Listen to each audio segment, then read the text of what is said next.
Thank you to the BIC and Vikram for having me, and Janavi for agreeing to take this on despite her many commitments. And thank you all for making the time. By way of contextualizing this talk, let me begin by saying that most of today's material is drawn from my recently published monograph, The Nehru Years, An International History of Indian Non-Alignment. What I'm going to do today is to talk a little bit about the genesis of the project and the way that it has been structured. And because it's not entirely possible to condense the book into a short presentation, I will introduce some thinking around it that I think might be of interest to the specific audience. And we may return to some of these questions during the conversation with Janavi that I'm greatly looking forward to and the Q&A later. What you see on the slide here is the first day cover from 1965 that inspired the design of the book for its global edition. The Indian edition cover also uses imagery of Nehru. So much of the seed of this project, and indeed a lot of the other scholarship produced by me in this past decade, has been in response to the question, what did Nehru say? The pronouncements of Nehru on the various issues of the day, but also the silences, have been instrumental in understanding so much of India's internationalist politics of the time. Indeed, a remarkably wide spectrum of Indian politics was influenced by this one figure. And equally, he was a product of his time. So the book is a history of the years as much as it is of Nehru. Both time and scale are crucial elements of the inquiry contained in this book. The book, for those of you who haven't had a chance to read it, is laid out in 5 main chapters. There are 3 big chapters which look at the Korean War, the Hungarian Revolution, the Suez Canal crisis, and the last chapter that looks at the crisis in the Congo. These are bookended by an introduction and an epilogue. I begin with a petition to take India's tradition of global political thought seriously. Tagore and Gandhi appear in this chapter, not necessarily as political thinkers under examination themselves, but as lineage figures for Nehru, who uses them, discards them, refashions them, and responds to these vital influences. An element in the opening chapters that needs serious engagement with and inquiry into is the international as a space. Disciplinarily, the book is situated in historical international relations with strong influences from critical security studies, subaltern studies, and intellectual history. I have not produced this work as a South Asianist. Instead, I come to it as someone interested in the relationship between war and knowledge about war. This includes a re-examination, of course, of the ideological uses of war and what it makes possible in the realm of politics. The framing of the book is such that it explores non-alignment as a political vision built through historical consciousness. I have an interest in failed political projects because they represent political imagination in an unrestrained way.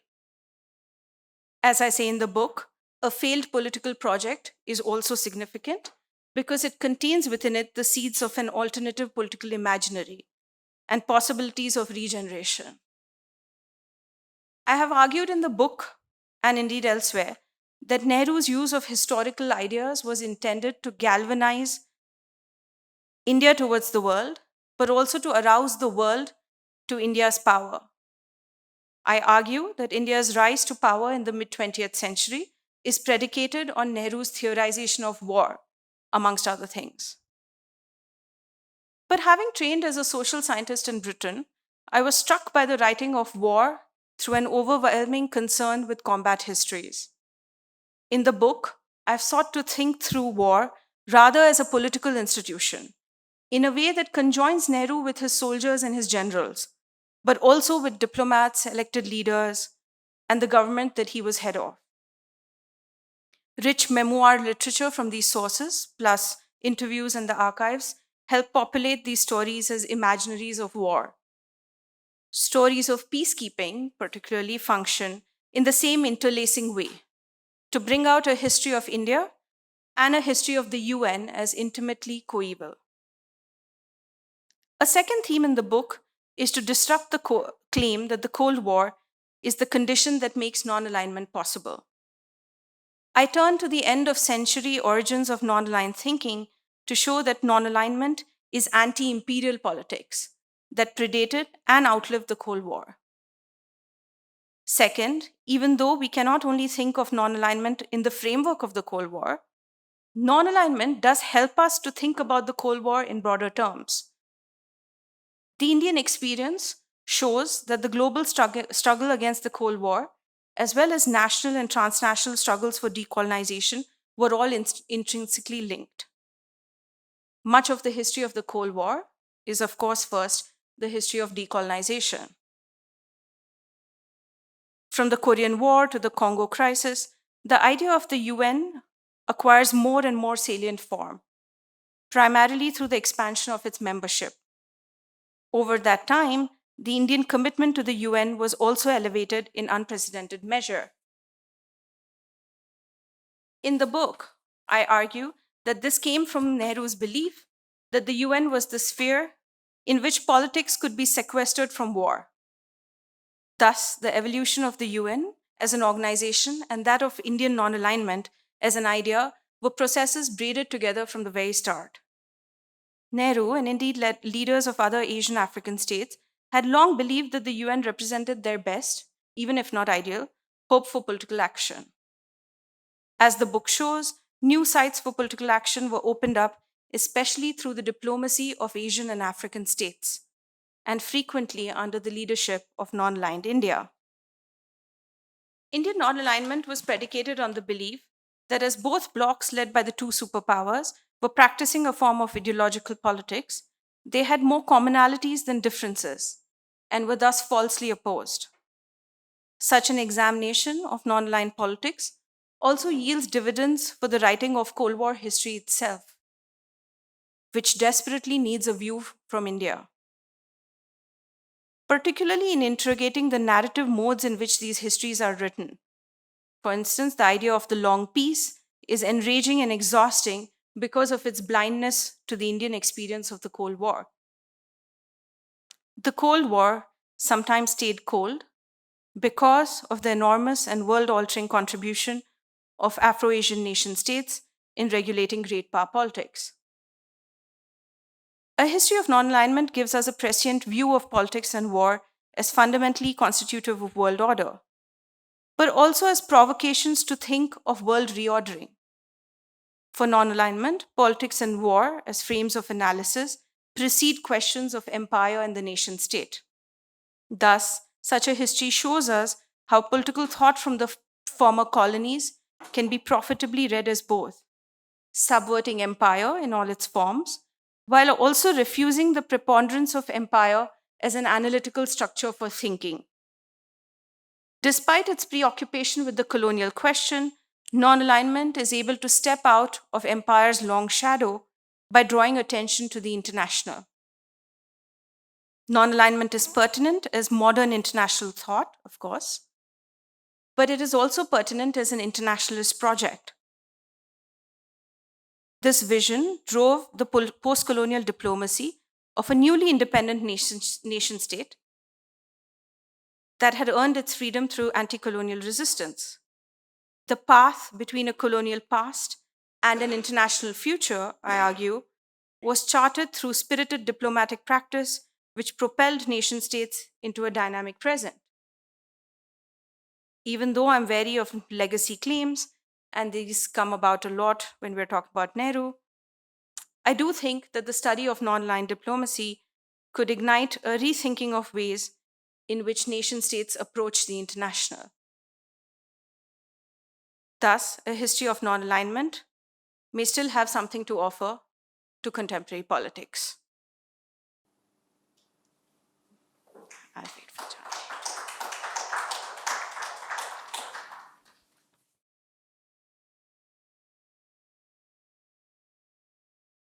Good evening, everyone.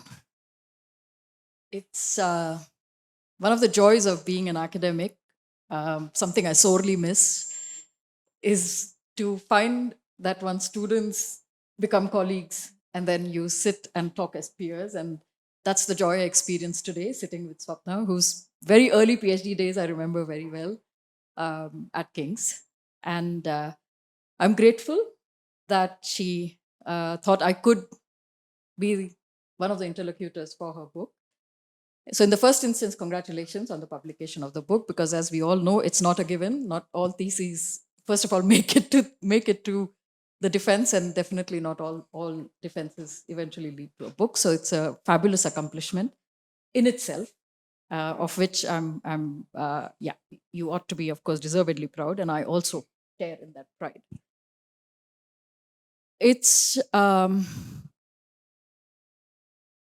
It is otherwise also really wonderful to see this book out, not least because of the framing of how you have looked at non-alignment, at Nehru's political thought, and the context of the Cold War. We are so used to examining the histories of the Cold War from primarily the American archive and the Soviet archive occasionally, and therefore through that perspective.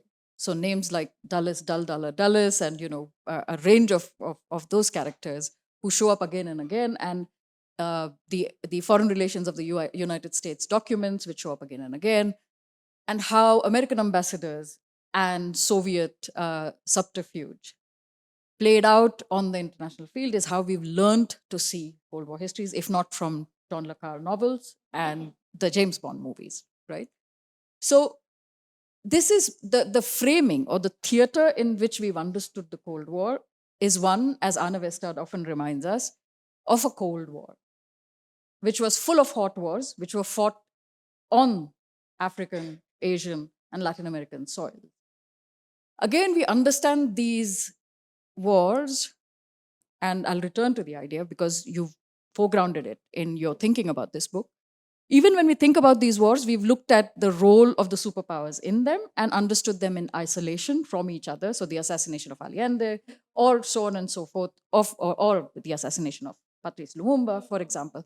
So we've looked at these also as incidents in isolation. The Latin American stories, the Latin American story, the African stories, the African story, the Asian story, and so on and so forth. And we've, in many ways, failed to grasp the global sort of travel of ideas, but also ideas of warfare and political reordering, as you very rightly called it, from an archive that is elsewhere, and from perspectives that come from elsewhere, and from perspectives that come from actually living through another phrase that I really liked in your book, of politics actually in action, right? Like political ideas in action. And so therefore, I think the framing is very, very important, that we look at, one, an important figure in the non-aligned movement, and how, as you say, Nehru, the first Prime Minister of India, looked at Asia, Africa, and his reading of European history. And I find it interesting that you couple the Hungarian uprising with the Suez Canal. And so how the Suez Canal is also a European story, which of course we'll return to. So thank you again for beginning the story in an archive that is elsewhere. It's even global histories of the Cold War have actually not done that so easily. They've stayed in these superpower archives. And so this book is a welcome look, therefore, not only at the Cold War then, and coming to your second idea, which is the non-alignment, and what that meant for. So there are many, many, many threads to sort of tug at and to understand. So I'm going to sort of state the two or three ideas that I think we should explore in this conversation, and then we can take them one by one. War, reordering world order, and non-aligned movement, right? So let me begin by asking you sort of a cocooned question around, what you find the genealogy of Nehruvian thinking in Tagore and Gandhi. So what are the threads, or what are the ideas that you think Nehru drew upon from Gandhi and Tagore, or not just drew upon, but actually developed, as you very rightly say, sort of broke them, fought with them, and then foregrounded his own understanding of the world, of an international order. This is India's voice as a new nation, as party to international politics, as sort of punching way above its weight in international politics. So let's start with that. How do you see this sort of triumvirate, in a way, working in the world of ideas in a new India? Thank you, Janavi. Thank you for that question and for reading so closely. Um, I should reciprocate by saying that I think it's a great privilege when you have your former teachers read your work and not have too many notes. So to get into it, right? Tagore, Gandhi, and Nehru. The the interesting thing for me there was Nehru approaching ideas both from Tagore and from Gandhi with immense respect and unease, right? And I really was struck by the fact that the unease creeps in when we're talking about the international as a space. And the sort of idea of India in the world, right?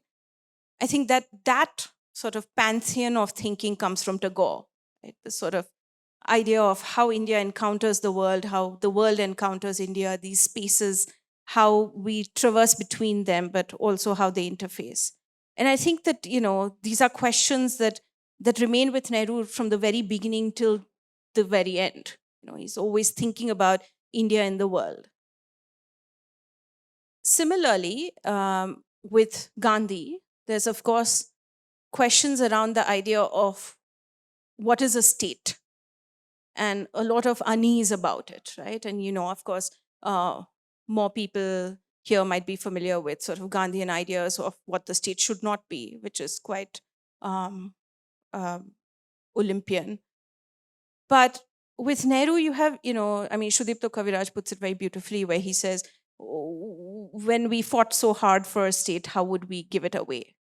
And so there's sort of these ideas that, look, we can't relinquish this. We must exist, but we're going to exist on our own terms. And I found that sort of authorship really exciting. This sort of idea that, what he famously called his India's tryst with destiny becomes written through kind of all these very mundane and material overtures, which are both diplomatic and military. So a lot of the materiality in the book, a lot of the empirical work is diplomatic and military, because that's the way in which India's approach to the world becomes concretized. So you have this very sort of overarching vision, which is so eloquent and gigantic. And then you have these sort of very material impulses on how to approach everything. And as we know, with anything to do with Nehru, it's always very granular, right? He has a hand in everything that's happening in modern India, and a lot of it is to do with the international that he's interested in. So that's where I think he really sort of shines as a leader, and he knows it. So there's a lot of that kind of confidence and ambition, which I found very striking for two reasons. One, for the obvious reason that India is a new nation state. So it feels almost shocking that it comes from such a position of confidence. And two, that most of my higher education was in England, where I hadn't. If you're reading about the Korean War, you're certainly not reading about India. And so it was very interesting to me to sort of go into the Indian archives and find all this and say, why isn't it in the books? So it was actually a very sort of, initial instinct to kind of have India's story told. Now, the challenge actually in doing that, especially when you're so agitated as an Indian reading these histories, thinking from your own positionality that India is missing, that when you try to offer a corrective, you don't make it a narrative of exceptionalism. And that's actually very hard and tricky to do with a figure such as Nehru, who is in many ways quite exceptional. So, you're constantly sort of battling this impulse to say that, look, this is fantastic. So let me move to the second idea, taking that as a cue. What in your reading, because you've read these three cases with sort of extreme granularity, and for those of you who have or will have the privilege of reading this book after, you'll find sort of the deep embeddedness of Indian forces, Indian ideas, but also materially how India is involved in all three cases. I'll ask you, what is distinctive from having read these stories carefully about Nehru's approach to reordering the world outside India, in a sense, or what is his what do you find distinctive about his understanding of the world order as it is changing and moving, as we, I mean, as you know, and one of the joys, of course, for me is also I'm most comfortable in the middle decades of the 20th century. Anything after or before leaves me very rattled. Um, is that this is the time of transition of the world order from an imperial one, largely led by Europe, to the Cold War, largely sort of uh, at least the attempts to order it came from the Soviet Union and the United States. And so this is a transition of India from empire to independence, this transition of the world order. And so it is at this moment that Nehru and his regime are articulating their understanding of what a just, fair, anti-colonial world order would look like. So what is it that you found distinctive in his articulations, but also in his actions about thinking about this reordering and the experience of the transition? I think it's it's a very straightforward answer for me. This comes to me instinctively after reading this material is that the collapse of what would be successive stages of this happening into one stage, right? So let me explain. So you have states, you have other states by all means, and other leaders of anti-colonial movements and decolonizing states who have ambitions of their own, like Kenyatta and Nkrumah and Sukarno and so on and so forth. What's interesting about Nehru's India, and Nehru particularly, is not waiting for India to become independent to have a certain position on the world stage. There's no sense that we need to have a nation state before we have a foreign policy. So it's almost sort of anachronistic in the sense that the ambitions are there, the foreign policy is there, everything exists before the nation state does. So when the nation state is inaugurated, India arrives immediately and with a sort of full force. The other part of it, which also answers the second part of your question, is that because India is a founding member of the UN in 1945, before it's independent, the India story, and as I said in my tiny talk, the India story and the UN story are so intimately connected that I think that it's very interesting to look at reordering through that channel. So much of what Nehru does works because it is through the UN, but also so much of the UN works because of Nehru's India. And I feel like that literally cannot be overstated. There's and it's shocking because there isn't much discussion about it in the literature of most of the fields that I operate in. We'll come to the detail of that as to why you think, for example, why you think that the UN also functions because of, among other things, of course, India as well. And so the strength of the Indian role in the UN, we'll come to that. But before that, let me come to the final idea of the three that I thought we would explore first, which is war, which again is very distinctive to looking at non-alignment as an understanding or as a sort of conceptual approach to war and understanding warfare, not combat. Help us understand that or elaborate on that a little bit more than you were able to in the brief talk. So, my PhD was in war studies, so I think some of this might be a disciplinary affliction. But the thing is, it's also an interesting formulation, right? Right. And also because the empirical detail in the book is really about wars. It's about 3 wars, if not 4. So, yeah. I think one thing I want to clarify at the beginning is I hadn't set out to study non-alignment. I had set out to study India's wars. And I came to non-alignment as an understanding of Nehru's approach to the fact that war was now inevitable and coming, right? He already has this at the end of the Second World War. So even before the beginning of the Cold War, he has this sort of sense that as empire disintegrates, there's going to be war with a big W in the sense of, some large looming phenomenon, which eventually turns out to be the Cold War. But also, of course, war with a small w, as in the smaller wars that are conflicts fought elsewhere. So a lot of the theorization is around war. And for me, the interesting thing there is that because when we talk at least in layman's terms, about Gandhi, we always talk about peace and nonviolence. Some of that gets transferred to Nehru, right? Particularly because, and I don't want to jump ahead of myself, but particularly because of 1962 and the China question, etc. The sort of idea that he was, not strategic or not a realist and quite an idealist who was quite utopian and bought ideas of peace wholesale. So I was puzzled to find all these sorts of thinking, writing, pondering about war so deeply, and talking about the UN as what it can do about both the Cold War and the smaller conflicts. And so, yeah, I think that war became so central to these ideas of how internationalist India emerges, that non-alignment actually came last, right? In the sense that first comes Nehru's internationalism, then comes war and the fear around sort of empire and war and thinking about it and prescience around it. And then you have non-alignment, which is an approach to these things.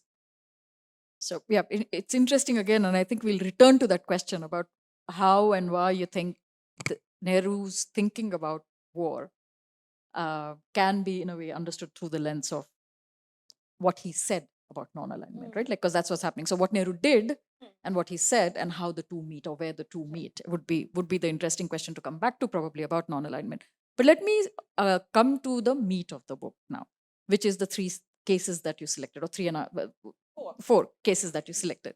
So first off, maybe a little bit about why those, because as you know, as the, which is my fear, for example, about anthologies, as you know, Ram would know, is that why do you select this and not this? The accusation is always, about what's not there. And you too could have chosen differently. When you say India's wars, I mean, the wars, the wars with Pakistan, the Indochina conflict. There were many wars just around India during the Cold War, which could have also told a story. But why these wars specifically, and what does it allow you to tell that other wars would not allow you to tell? So help us first a little bit about why the selection, and then we'll go to each of those in a little bit more.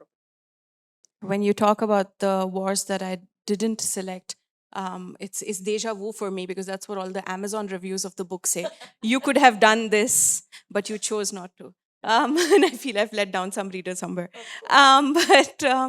Okay, so first up, and I think the question that stares you in the face when you're talking about India's international engagements is the question always of Pakistan and China, right? And I purposely didn't want to tackle either, because I feel like the question of territoriality leads to questions of defeat and triumph that we cannot move away from.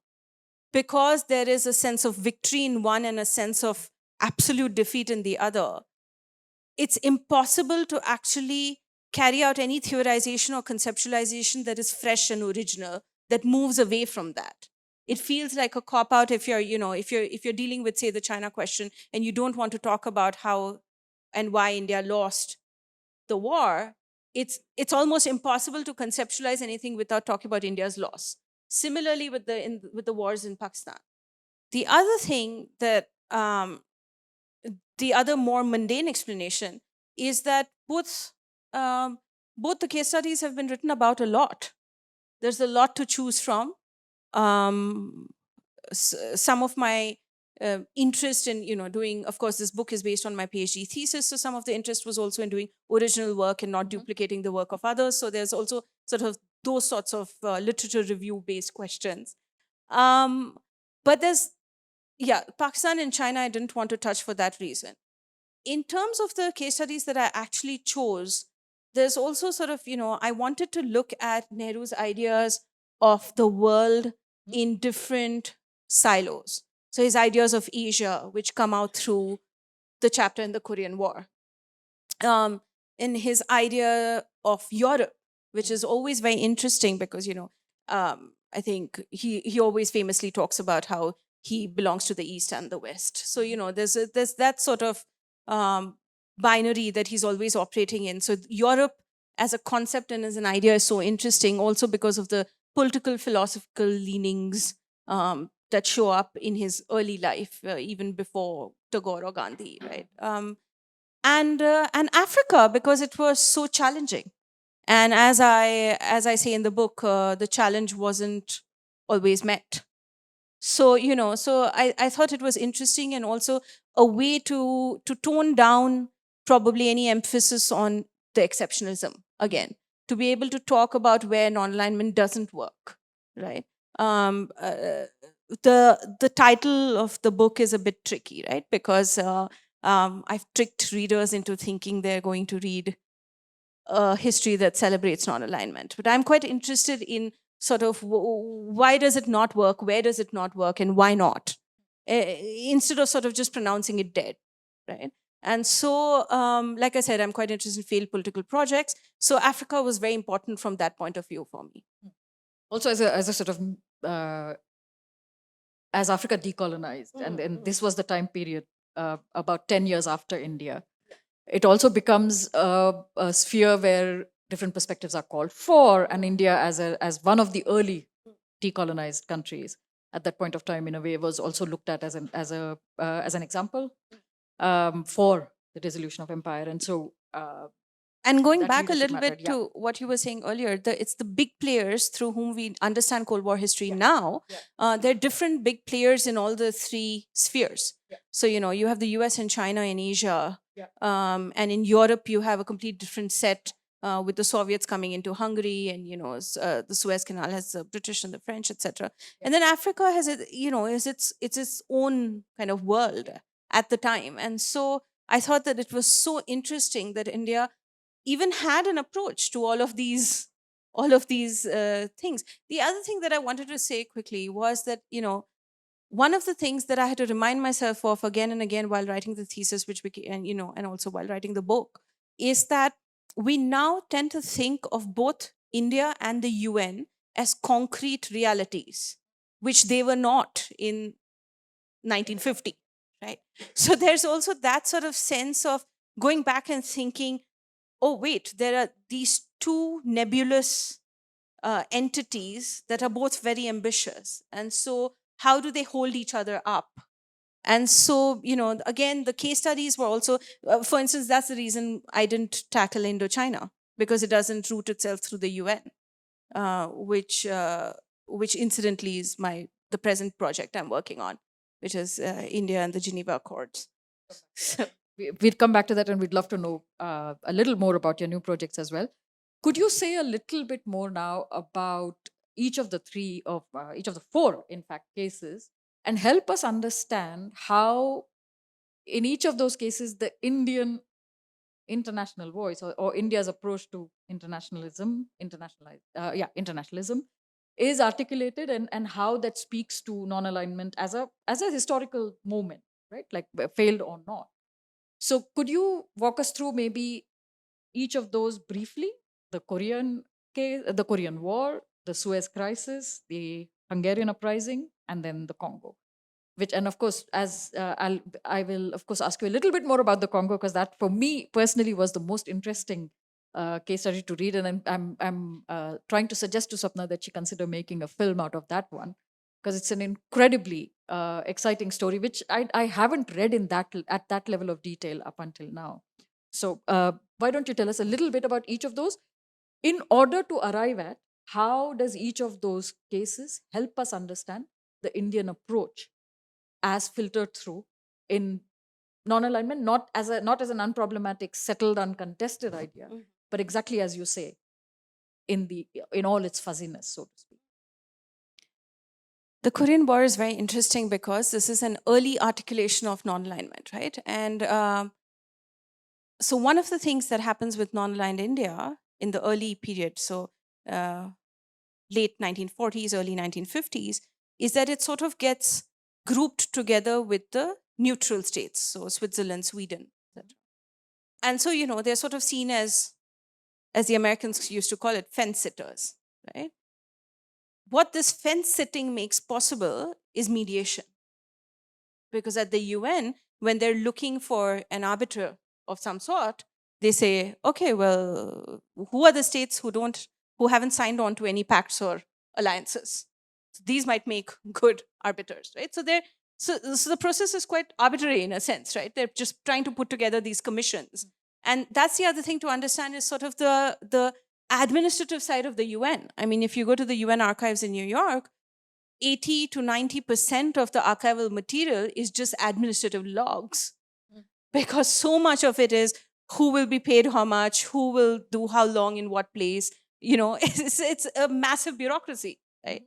So when they're trying to sort of get past this and they're thinking who is a neutral in the old sense of the word and who would agree to send troops, but also, and this is very important and we come back to it in the Congo case quite firmly, it's not just a question of who agrees to send troops, but whose troops do we want? Because these troops have to be trained and they have to know how to fight. It's not just a question of people acquiescing to the Secretary General's requests, but also of whether we want those troops and are they professionalized militaries.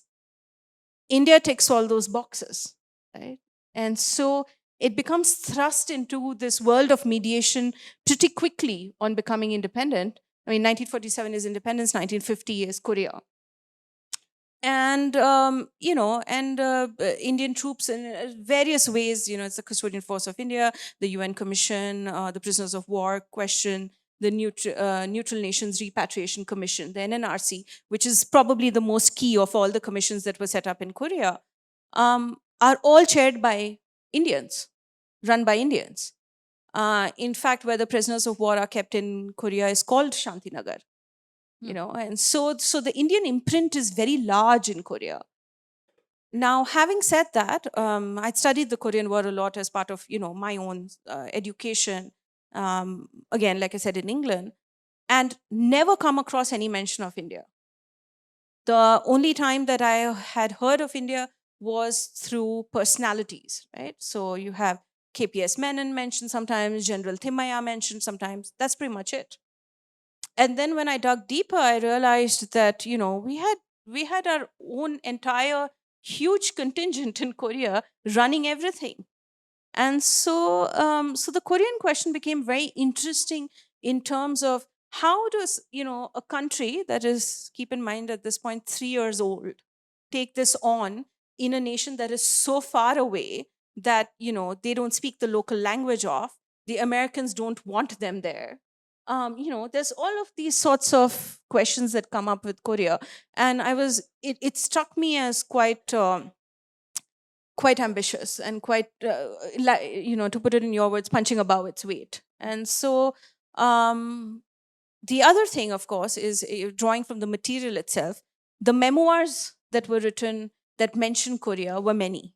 So a lot of eminent former diplomats, General Thimayya himself writes about Korea. So there's a lot of reminiscing about Korea as sort of that first big international outing that India has, so to say. And so it's quite interesting to think about that. How is it received back home, both in the parliament but also otherwise? Do you have an insight into that? So you mean Indian presence in Korea? Yeah. At this time, I think, and this changes a lot when we get to the second chapter where we talk about Hungary and the Suez Canal. But with Korea, I think that Nehru is still in his phase where he's quite pedagogical. I mean, he's always educating the parliament. So there's not so much discussion asking him questions about Korea. I think that it's seen very much as a great triumph and that India is able to settle the prisoners of war question. This is a very big question that puts an end, so-called, to the Korean War. I mean, not in the sense that the DMZ still exists and all of that, but as much as the armistice could be negotiated and settled, really relied on the question of the prisoners of war being settled. And it was the Indians that made that possible, which I think internationally was celebrated so much and was so, as a diplomat from the first batch of the Foreign Service once shared with me, was so unexpected. right? Which is why the chapter in the book is called The Outbreak of Peace, because you don't see it coming. And so I think that, across the board, Indians in Parliament were very happy with the fact that India was being celebrated on the world stage. But honestly, more than approval, it was surprise. I think everyone was just so taken aback that India had arrived with such a bang. So yeah, so Korea is actually, in that sense, massive, but also uncomplicated compared to the what comes after. Yeah. So, in your reading, briefly, before we move on to the next one, why were the Indian forces able to do Korea? Why were they able to manage this? Is there a? I'm sure there's a contingent answer to this, but even so, in your reading, why did it work? In the early years, I think India didn't have any formally trained diplomats who were professional sort of career diplomats. Right? I mean, they were people. The people who were career diplomats were the people who had just entered the foreign service a couple of years prior. So they were not in the positions of sort of making decisions. So the people who were making decisions or who did reach out to other leaders around the world were people who were regarded very highly. Right? So for instance, when you have Radhakrishnan talking to the Soviets, it's very different from having a first secretary reach out to another first secretary in Moscow. So I think that or Mrs. Pandit speaking to Eisenhower, we're talking about very big personalities who I think there's a grappling with the idea that India wants to do so much when it's not a stakeholder. So it's almost shocking, but there's also a sense that India might actually be able to pull this off. And so so it's quite interesting. For instance, Eisenhower has a lot of faith in Timaya as a general because they're both generals. So there's this sort of idea that he understands war. And Nehru has to sort of keep pulling Timaya back, not personally, of course, but in the sense of saying that Timaya can't be a representative everywhere. In a famous quote, he says, there have been too many generals associated with this war already. So there's sort of with the Korean War, I think there are a lot of eminent personalities involved and a lot of skill, diplomatic skill on display. Especially with the actual wording of the resolutions, etc., which shockingly Nehru has always attributed to Gandhi, saying that that's the Gandhian way, that you keep the door open. So if the enemy wants to talk, they walk back in. Right? So it's actually quite great.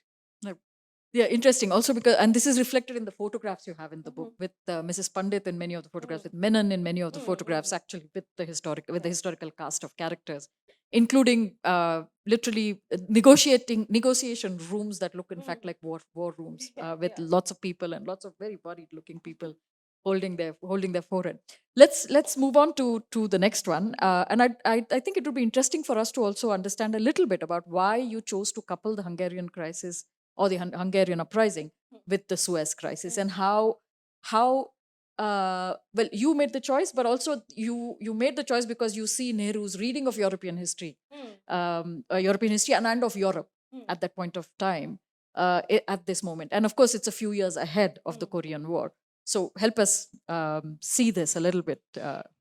Well, one of the main reasons, of course, for this framing is the fact that both crises happen within the same month. So, they take place in such close proximity to each other that, there's, they made for a coupling in a certain sense. The other, and I think, because non-alignment, we're always talking about the two blocks and how India chose not to be with either block, which is the general parlance understanding of what non-alignment is. I thought it would be interesting to look at a period where Nehru is dealing with the Americans on the one hand and the Soviets on the other hand simultaneously. So, how does non-aligned India deal with both at the same time? That has, of course, had its fair share of criticism because the general assessment of that is that Nehru was much harder on the British and the French and the Israelis and and the US, of course, than he was on the Soviets, because the criticism of Hungary didn't come soon enough, Yeah. or as too little, too late, so to say. But I thought it would be interesting to look at that and to see that, are we already seeing the unraveling of non-alignment as an approach, as a foreign policy, so sort of in its most mm, utilitarian form, in its most kind of transactional form, as a form of diplomacy? Does it start coming apart because it's not equally critical of both conflicts or both parties to conflict? So I wanted to understand that a bit more deeply, not to justify any actions, but to understand that if in fact there is an unevenness, then where does it come from? And why would Nehru do that? Because in today's language, I think we would call it optics. He was very aware of the optics that India had on the world stage. So why would he not criticize the Soviet Union when it was required? I wanted to get into that a little bit without kind of making assumptions about India's long friendship with the Soviet Union. But it couldn't have been called long friendship at that moment anyway. And the closeness, in fact, comes much later. So what is your reading? Why did that delay happen? Like, why was the uprising and the Soviet reaction to it responded to by India with a delay, and not in the case of the Suez Crisis? Well, a simple answer. Um, if you ask a political scientist this question, they'll say, my answer will be 20 pages long. But I'll just say in 2 lines, my explanation is that with the Suez Canal crisis, you have the Americans getting involved at some point. And the British and India, of course, have the long relationship, a great understanding of how they work. When the US get involved, things change because, like I just said, the US had seen Indian diplomacy at work in Korea. So I think that Nehru felt that he could push on that a little bit more because they had just dug them out of Korea. I think with Hungary, there was a fear that if they pushed the Soviet Union too much, that the door would be closed and there would be no possibility to walk back from condemnation as a stance. You condemn the Soviets are gone. There are 2 or 3 things here. One, this is in the middle of what's called the peace offensive, right? The 1953 to 56 in the Soviet Union is the thawing, is the opening up. And and Bulganin and Khrushchev are trying to do all these things, and And in they've the case of the history that I know best, 1955, and Atoms yes, for exactly, Peace. yeah. And they've come to India, they've been garlanded, all of these things have happened. So a lot of opening up has happened. Again, Radhakrishnan plays a big role in that. And so Indo-Soviet relations are beginning to firm up. And I think that he thought he didn't want to sort of do something to derail that. And so I think that, the criticism that he thought might be premature would possibly have been timely. But we don't know that now because it's a counterfactual. The other thing, of course, with Hungary, and which is quite important actually, is this, again, this is why the granular history is important, that India doesn't actually have an embassy or an outpost in Budapest. So what they have is a sort of a small kind of, I'm forgetting what it's called exactly, but it's like an outpost, but it's not a full-fledged. So what they have is this person there who eventually becomes, a bigger figure in the foreign service, sending these telegrams out to Vienna and elsewhere, and then they have to make their way to Delhi. So actually, there's also a lag in terms of receiving information from the ground. And so at the UN, you have these resolutions condemning the Soviet Union going up and India abstaining because they haven't heard from New Delhi, because New Delhi hasn't heard from Budapest. Again, one of the issues with presentism, and we talked about it yesterday, but presentism in the way that we think about history now is again to forget that we don't have technology. We're talking about no telephones, no there's no way for them to be so on the ball. So there's also that issue there. Now, unlike that, in Egypt, Cairo and New Delhi were incredibly well connected and had been for a long time. So the channels are open. So, I think that it's two very different cases. So then, in a couple of sentences, help us understand what they do together to help you speak about Nehru's approach to Europe.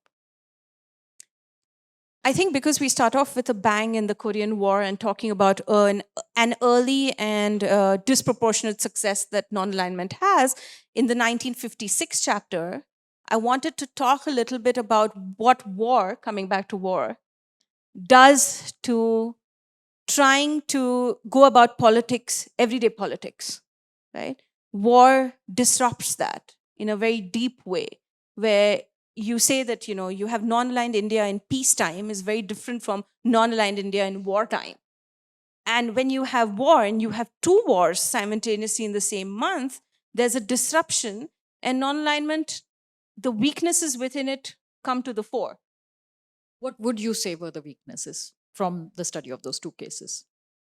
The inability to administer it possibly almost always as efficiently as they did in Korea, because that was a more well-known space where they were welcomed.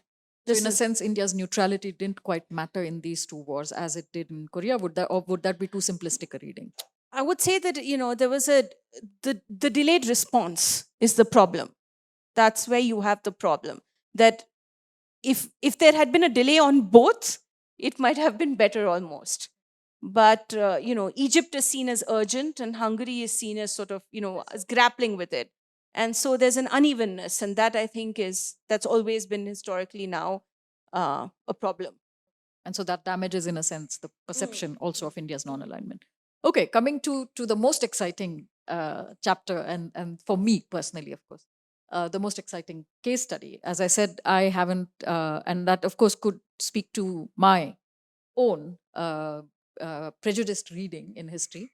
But the chapter on the Congo, I felt was incredibly rich, and sort of helped us see how, again, the cast of characters, which is Belgium, which is otherwise a minor character showing up in a big way, but also the other cast of characters that assemble around the almost four-way split of the Congo, and then the sort of incredibly detailed way the detailed way in which India enters this scene of a fracturing state and has the ability to speak to the UN, and literally on personal recommendations, the Indian peacekeeping forces are either there or not there. Before I sort of get even more cryptic about the case study, maybe I hand it over to you to help us understand why the Congo, what does it allow us to see, and allow us to see about Nehru's foreign policy, about India's non-alignment, and war again, right? So just, walk us through that. I think one of the big differences that the Congo has from the other three case studies is that there is at any point, no withdrawal of troops. No one is walking back from their position. There's no ceasefire. I thought it would be very interesting, donning my military historian hat, to look at what happens to questions about the use of force when the enemy is firing at you, right? Of course, a big strand through the book is peacekeeping. But what if there's no peace to keep? We're walking into live fire. I think that it was very interesting to look at both the diplomatic and the military maneuvers that were needed to keep India in the Congo, to make Indian presence successful, despite the overwhelming hatred that Indian troops and Indian officers received in the Congo. Again, stark difference to Korea and also to the Suez Canal crisis. Nehru and Nasser had a great relationship, but you don't see that in the Congo. There's this complete chaos. We're entering into civil war territory. Use of force debates in the UN have taken a completely different turn. India is now unable to say that it will send troops that are not armed. So that's a very big postural difference. And I think also, and again, an inability to grapple with African politics, or as I say in the book, questions of race. I think that in Asia, of course, there's a familiarity, there's a deep understanding through writing that came before, through Tagore, through KPS Menon, through many others. Europe is different and more familiar in other ways, but what you have in Africa is sort of a deeply racialized narrative from all sides. And I think that to be able to maneuver that um, is was fraught with difficulty. And I think that they did the best that they could tactically. So, in terms of ending the secession in Katanga, the use of the Indian Air Force for the first time for peacekeeping, sending two Victoria Cross bearers into conflict. Militarily, India put up a fabulous show, but diplomatically, they struggled a lot. Um, and I think politically, in the end, they were quite taken aback because one of the big criteria that Nehru had when peacekeeping started in the 1950s with Korea was that India will not go where it's not wanted. And then in the Congo, by the end of it, you see that it's not wanted, not just by the Congolese, but also by everybody else, the Egyptians, the Ghanaians, the Soviet Union, because India doesn't want to enter into pacts with any of them. Um, they're not wanted anymore. And so, I think that was quite hard for both Indian officials and Nehru to take. And of course, by the time India left the Congo, Nehru was gone.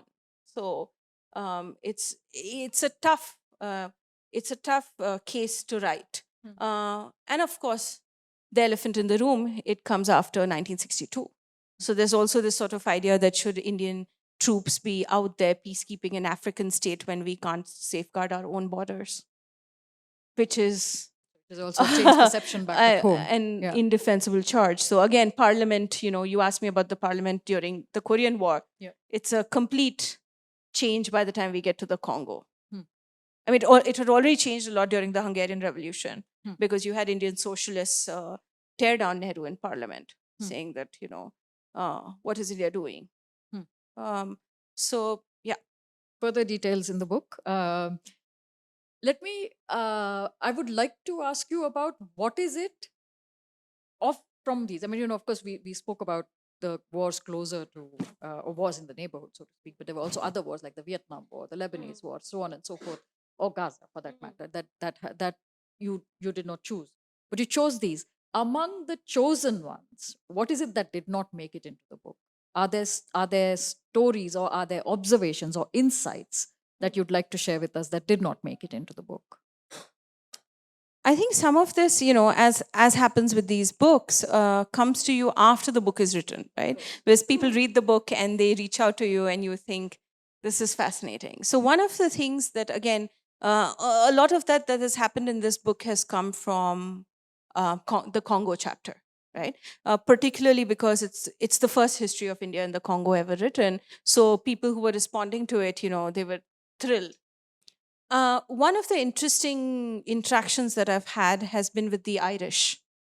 So the Irish army, I've provided testimony for them at various times to talk about the professionalism of their troops in the Congo, because they were saved by Indian troops in a certain sense when they were surrounded by mercenaries in the south of the Congo. And so it's a very interesting interaction and a piece of sort of military history and a piece and a testament to the Indian army and particularly Gurkha troops who were there at the time. And the Irish were full of sort of appreciation about this. But I found it fascinating also because, outside the army and the USI Archives Division in New Delhi, no one had heard of this or no one talks about this. In fact, there's a very bad movie on Netflix that doesn't, it's called Siege of Shadowville, and it doesn't mention the Indians at all.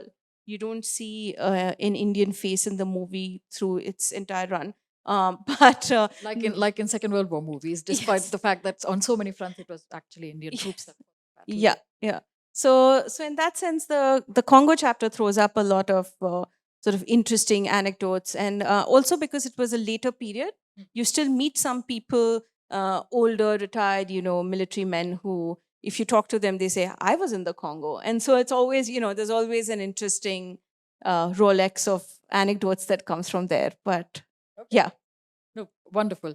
I want to ask you two more questions, which probably are of interest largely to the highly inward-looking academic communities that both of us relate to in different and difficult ways. The first is of the archive. Help us sort of briefly get a sense of what it means actually to trawl through archives to write this kind of a history, and especially an archive, well, accessing the archive in India, but also archiving Indian stories elsewhere. So a little bit about that, and then maybe after that to try and also understand how we work through discipline, right? Like and how disciplines in a way bind us or maybe sometimes set us free. But about the archive a little bit. I think, particularly in my generation of people who do this sort of work, both social scientists and historians, there's a lot of anger and unease about the fact that Indian archives are in the state that they're in, and it's often hard to find material or to access it. For me, to some extent, I've moved beyond that. I just feel that, that's the reality we live with. Yeah. And now the question is, where do you go and find the material and what do you do with it? In that sense, I see myself as I smile to myself whenever I want to walk into either Kew Gardens or the British Library or the India Office Records, as it used to be called, Asia and Africa collections, and say that this is an act of decolonization, right? You walk in there, they have this carefully preserved documents about India, and you use it and write a history of India sitting in London. Now, the question, of course, is, this is deeply aggravating to a lot of people because of questions of, again, privilege and access, etc. As archives are getting digitized now, I think some of that we may see dwindle in the coming generations, as it should. It should be more easily accessible. But I think that one of the other things that, while we're angry about what New Delhi has and doesn't have, there are very few people who work on international history within India who look to other centers in India other than New Delhi, right? So, for instance, for the Hungary chapter, 80% of the work material I found was found in Calcutta. So, if in a sense I hadn't looked there, because again, we have problems of cataloging and, there's other issues. The assumption would be that this would be in the MEA archives. Yeah. But, it's, I found what I found when I looked there, and and used it as material. But there's also, I've at times found stuff in Vietnam in the archives on India, or in Indonesia. So it's not just a question of going to London or New York. It's also about looking in our immediate neighborhood, but also in India. I've done supplementary pieces to the book which talk about non-alignment in other spaces, and one of them is entirely based on archives I found in Bombay. So there's material to be found. It's just a question of not only looking in what we think are international archives. Yep. The international exists everywhere, and it particularly did in the 50s and 60s. So if that's the period you're working on, then even more so. Disciplinarily, I would say that I'm what they like to call an in-betweener. I wasn't trained as a historian, but I've produced a historical work. So I think the way forward with that is to really move beyond these categories at some point, and to just say that we're now producing scholarship that speaks to various disciplinary positions, categories, so on and so forth. And what I'm most happiest about with the book is, like I was saying to you earlier, the cannibalizing of it. People take away what they want from it and don't read the rest of it, which is fine by me. It's I'm not a purist in the sense that I say, you should have read it cover to cover. I mean, if you want to read just the conceptual chapter, if you're interested in Tagore and Gandhi, then, and you don't want to read about where the Air Force dropped bombs in the Congo, by all means, read what you will. Okay. So okay. So I'm going to ask you two more questions to bring it all in a way together before we open up for questions from our audience. I want to know from you, after having gone through the material, you both archival and secondary sources, and written the book, what is it that you want us to know, or what is it that you really, really want us to know about truth, about non-alignment, and then after that, about Nehru? The non alignment question is easier to answer because it's a question of what non alignment is not. Neither is it neutrality, nor is it the non aligned movement. I think if we're able to walk away from this book or from this talk with just a sense of that, I'd already be quite satisfied. Historically, they're very different phenomenon. And I think that what's quite important also in the Indian case is Nehru's insistence that this is neither First World War neutrality, nor is it the non-aligned movement in the sense of what Nasser is trying to do or what Tito is trying to do. India dips its toes in all of that, but there's actually quite a lot of reluctance and hand-wringing about overly committing India to any grouping, lest it be seen as a third bloc. And so it's actually quite important to make that distinction, I would say. About Nehru, I think, again, it's, even though we know it as a fact, I think that there is sometimes an underappreciation of him as a minister, as a foreign minister. Because there's sort of a sense that, he's the prime minister and he's heading the country and he's doing everything. There's no real sense of what he actually does with the Foreign Service or the Ministry of External Affairs or institution building for India's international affairs happened under Nehru. And I think that, there's a lot more to be written about that. I've written a couple of pieces on the founding of the Foreign Service and so on and so forth, but I've only scratched the surface. I think there's a lot more to be written about these people, the networks that he created, because of course he had a sense of the fact that, he would pass on and India had to continue in this world. So even under successive governments, it's these people who kept those networks alive. And so I think that it would be really interesting to pay a bit more attention to Nehru the diplomat. And who are the important cast of characters in this network?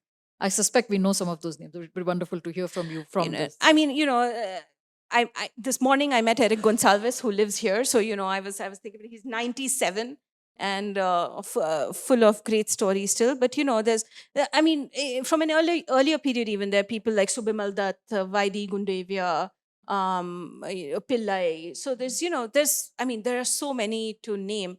But Krishna Menon, KPS Menon, of course, Mrs. Pandit. Again, the more prominent figures, but also those in the formerly ICS or the formerly Indian Economic Service people, who come in, and the people who get trained to sort of do these jobs. Girija Shankar Bajpai, who really deserves a biography, and so there's so many such actors, but I think that we need to see and hear more about them. Wonderful. Thank you very much, Swapna. This was wonderful.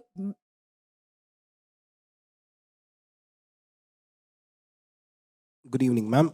Thank you for a wonderful presentation. I'm Vishu Pramod. I'm a PhD scholar in international studies from Christ University. I had a pointed question on the delayed response to Hungary's invasion, Soviet invasion of Hungary, which is that did India consider, or was India considering some sort of a strategic defense alliance with the Soviet Union, because the MiG-21 negotiations began in 1957 by Krishna Menon, and 56 is when the Hungarian invasion happened. And did India not want to ruffle the feathers with the Soviet Union just because of an upcoming defense alliance with the Soviet Union, which began in 1957 onwards? What do you think about this? Thank you for your question. I think that there's no real way to know that, right?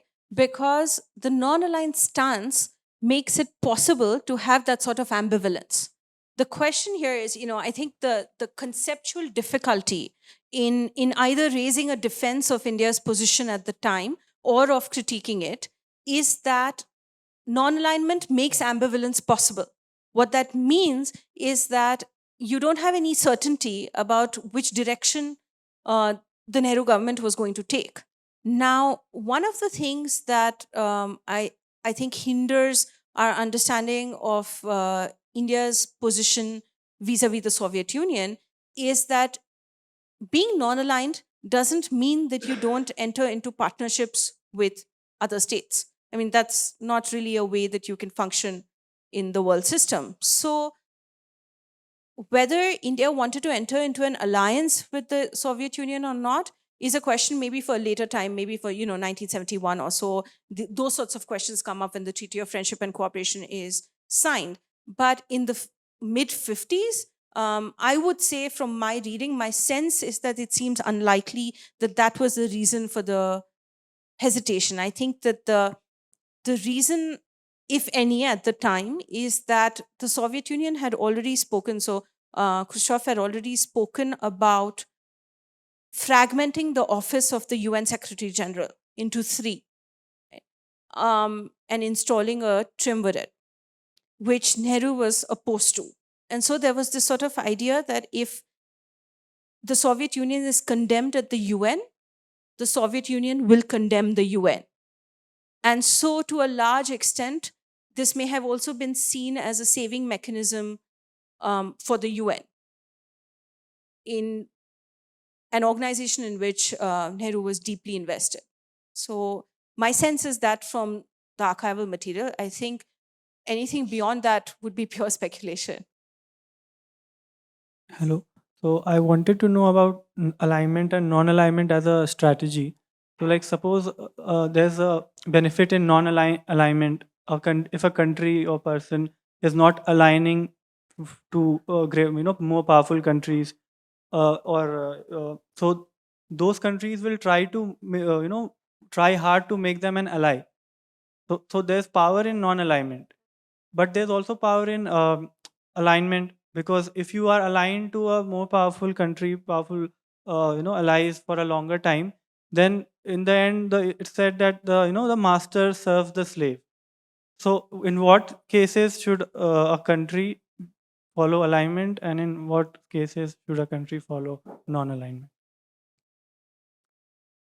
I think it's interesting to think about bandwagoning, and sort of, students of international relations will know the term, and alignment, right? So it might be also useful to think of the historical context. So when we're talking about this in the 1940s or 50s, then alignment for a lot of countries, newly decolonized countries, is actually bandwagoning, because they don't have that much to offer in terms of power in the international system beside the one member, one vote at the UN, which is, of course, very important. So alignment in the 50s and 60s, I think, is a question of how a state sees itself progressing and its own national interest over the next few decades. Now, in the case of India, I think there's this sort of idea that alignment is not going to lead to a better world system. So it's not a question of what sort of power India will have in the world system, but a question of what sort of world system India will help create. And I think that the idea is that being non-aligned helps create a system that is more equitable. And therefore, it's not just India, you have more and more states declare themselves non-aligned as they become independent. Yeah, thank you. I had a chance to actually read your book, and I came in a little late, but I had a chance to read the book. And I thought it's very important from the point of view of helping us to reflect upon the contemporary situation. So it's a kind of a tell the truth, but tell it aslant. That's the way I read your book. And I thought, in terms of even the a contemporary approach to world powers, right? Be it the US or be it the UK. And what you document is Nehru's approach during the Suez crisis. I remember what he wrote, what you document, what he wrote to the then UK Prime Minister. He said, the Suez represented a reversal of history, and no country in Asia or Africa, which has recently achieved freedom, can possibly tolerate this reversal. And look at today's statement, the newspaper in terms of how we responded to Trump's provocation. None of this language, absolutely none of this language. That's one. The second point is that at that time we had the NA movement. But today, how do you think of what should guide foreign policy? And my one thought would be that can you think of a constitutional compass to your foreign policy, which means you rooted in the directive principles of state policy and the idea that the promotion of peace is there in the directive principles of state policy and respect for international law is there in the directive principles of state policy. So a way in which the current government must ensure that the policy conforms to the norms of the constitution, which means, it means two things. It means in terms of the bombing of Iran, you take a clear position because that's what the constitution mandates in terms of respect for international law, saying this is unacceptable because the violation of Article 2.4 of the UN Charter. UN Charter. Second, of course, most importantly, the Genocide Convention. Genocide Convention says your obligation to prevent and punish the crime of genocide. And that is your obligation, the constitutional obligation. And why is India silent on this? Nehru would not have been silent on this. But India today is silent because I think we've got into transactional mode of international policy. And that wins you no friends, as we've seen. Your friends come from you standing for some principle. You can't completely do away with principle. So I think so I'm so glad your book, in a sense, might be a return to Nehru. I think very important from the point of view of thinking of the contemporary moment. Well, I suppose I share your lament about the lack of principled politics, but I am a bit wary of subsuming politics under law. I think that particularly in recent times in historiography of modern India, there's been some writing about constitutionalism, right, and how critical or pivotal it was to the founding of the modern Indian state. And I think that while that scholarship is extremely important, it also does overstate to some extent the role of the Constitution beyond the way in which we understood it, perhaps at the time it was written. And and who better to look to that than Ambedkar? But in terms of answering your question on, sort of, or adding to your observations on what stand India should take internationally, I think, one big lacuna that we have is histories of India's international lawyers. I think that we definitely need much more work on that. And there is so much in terms of not what treaties or articles or documents India subscribes to, but that India helps author, right? And I think that for me is very interesting. It's almost a larger question in that not just what perspective or stand India takes towards a conflict or a crisis, but how that conflict propels India and Indian lawyers, international lawyers, people doing public international law towards changing international legal systems on the whole.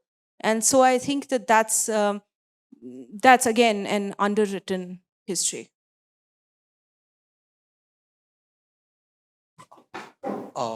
Thank you for letting me know that the book title is a misdirect.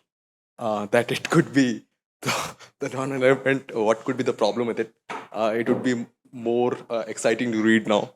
And one question was that what I observed that most of the time ideology comes in between Nehru's decisions a lot of the time. Why, or if you dispute that or something like that, why is it that ideology didn't come in between during the non-alignment with Soviet Union and US in particular? And one small a pending question is that why is it exciting for Nehru to accept socialism as a good idea? Thank you. In fact, in the book, I make the argument that non-alignment is post-ideological politics, right? So the idea really is that the question is not which ideological stand Nehru subscribes to. The question is, how much of a hold does ideology have on politics? And I think that he problematizes it repeatedly. There are many iterations of it. I think that the Nehru-Russia relationship is, again, understudied and misunderstood. Probably just advertising for myself, it's one of my upcoming projects. But what I'm interested in over there is not just Nehru's approach to socialism or an inclination for socialism even, but sort of how much of that comes from India's resource poverty. Right? I think that one of the things that we haven't talked about today at all, and because the book doesn't touch upon it very much, is of course the political economy of the time. Right? And so politics and war both are not taking place in any sort of vacuum. They're always constricted and hinged on the economy. And so the idea that there is there's a socialist principle, I think, pertains to that sphere of his thinking much more than it does to Nehru as an international affairs person. If I may, just add a little footnote to that. I think, and this is something, again, as historians, we've looked at several times, which is that, from the October Revolution, which happened in November, to up until, India's independence, and this is the time period when Indian leadership, political, industrial, intellectual, scientific, they're all looking for models to take India from a primarily agrarian political economy into a highly industrialized economy able to meet the world where it is. In terms of ideas, they believe they're already there, right? Again, that's where the punching kind of comes from.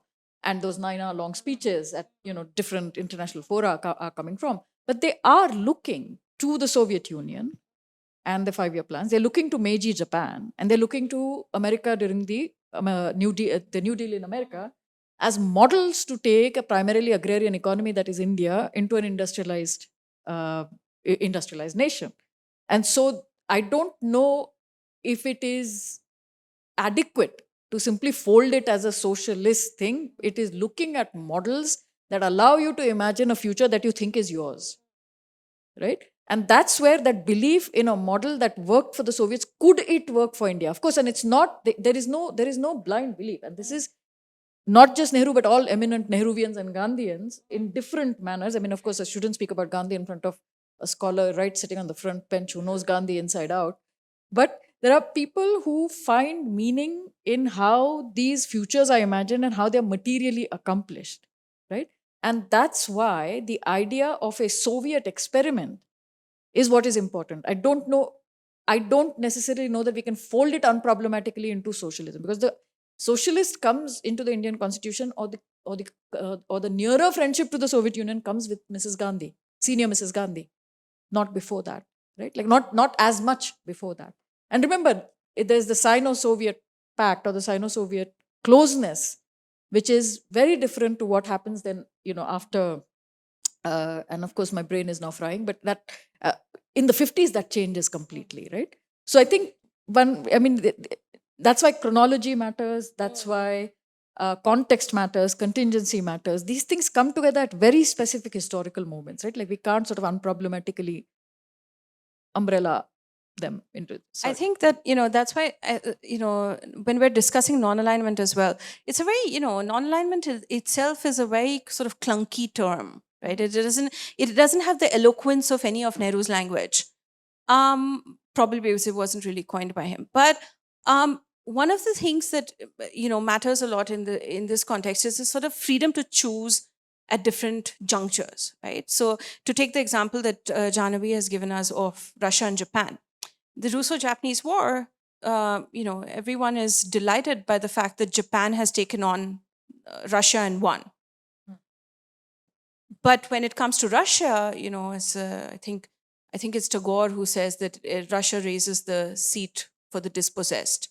So there's a lot of respect for various moments in history and who the underdog is at that particular moment. And like Jahnavi says, that can't be simplistically sort of understood in an ideological category. I think that that's a disservice. Thank you, ma'am, for a very stimulating talk, especially on Nehru's non-alignment policy. My name is Dhruv. I am a international relations PhD research scholar from Christ. So my question is, what are the conceptual differences and similarities between Nehru's non-alignment policy and the current Modi government's policy of strategic autonomy? Do you see any differences or similarities?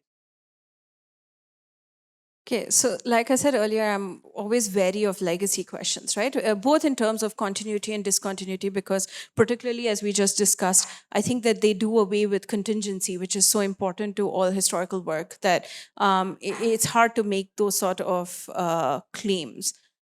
What I will say is that,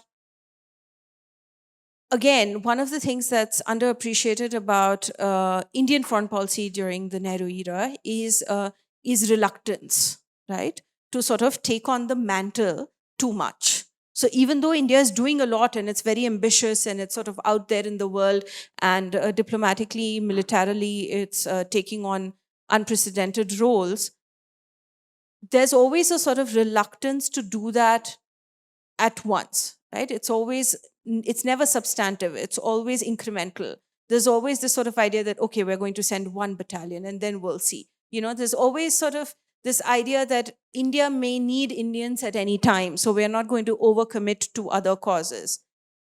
Obviously, there's a huge, that's a huge difference to what India is going through today, in the sense of claims to great power status. So it's a completely different historical context, but there is the narrative of the ambition is also very different. I think that India today is very vocal about its ambitions in a way that possibly Nehru was not. So if you look at a lot of the speeches of the time, he's always talking about India doing as much or as little as it can at that given moment, without sort of talking about what that will do for India in the next 2 years, next 10 years, next 50 years. So there might have been some forecasting. It's definitely not verbalized. So I think that that's the approach to, again, the optics of it is very different. So, closing question, what's the next book we're going to see from you? I'm working on a couple of projects. One is a translation of Nehru's essays from Hindustani into English. Along with that is an anthology of Nehru's writings. And the second book project is India in Asia. So Indian Asianism, India's relations with Japan and Singapore. So that's the next couple of years. Wonderful. Looking forward to it. It's good to look at the world through India's eyes and from the Indian archive. And the detail that comes with the archival work is always most welcome. And I think histories of independent India are far too and few. And they need to grow, and they're growing. And so it's fabulous to see this. My absolutely heartfelt wishes for your next projects, and congratulations on this one. And thank you very much for this conversation. Thank you so much, Andrew.